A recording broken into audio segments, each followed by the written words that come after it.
সূরা আল বাকারার বাংলা অনুবাদ ১৬৫ নম্বর আয়াত থেকে ১৭৬ নম্বর আয়াত। চলুন শুরু করি। সূরা আল বাকারা আয়াত নম্বর ১৬৫।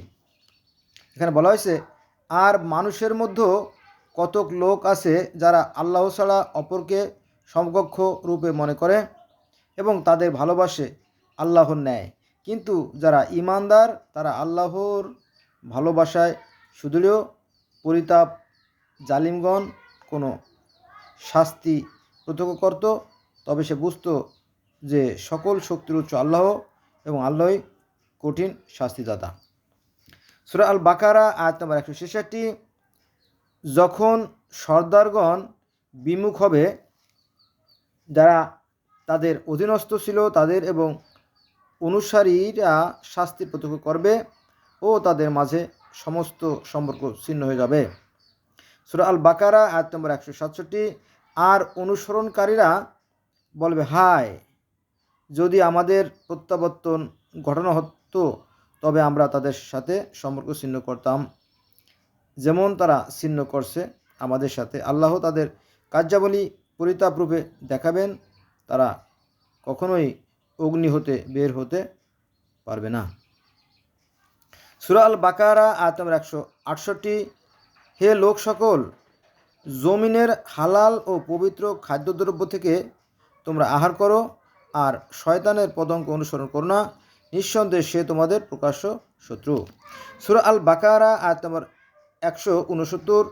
সে তো তোমাদের খারাপ ও অশ্লীল কাজের নির্দেশ দেয়, অর্থাৎ শয়তান, এবং আল্লাহ সম্পর্কে প্ররোচনা দেয় যে বিষয়ে তোমরা কোনো জ্ঞান রাখো না।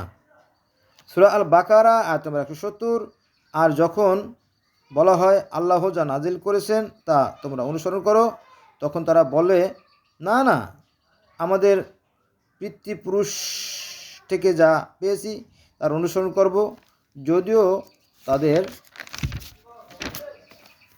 পিতৃপুরুষগণ কিছুই বুঝত না এবং তারা হেদায়েত প্রাপ্ত ছিল না। সূরা আল বাকারা আয়াত নম্বর ১৭১।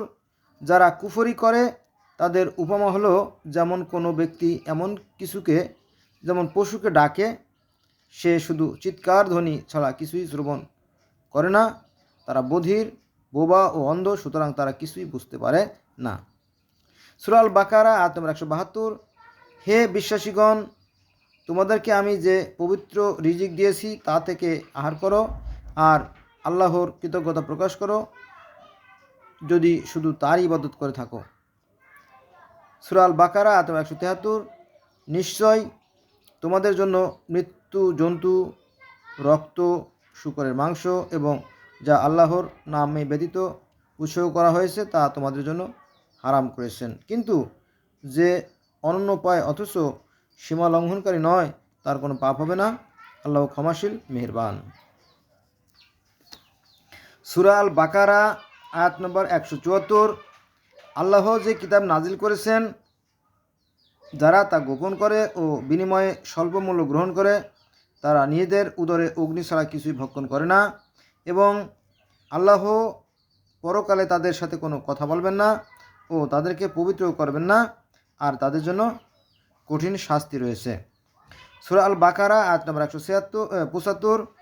তারাই সৎ পথের বিনিময়ে ভ্রান্ত পথ এবং ক্ষমার পরিবর্তে শাস্তি ক্রয় করেছে।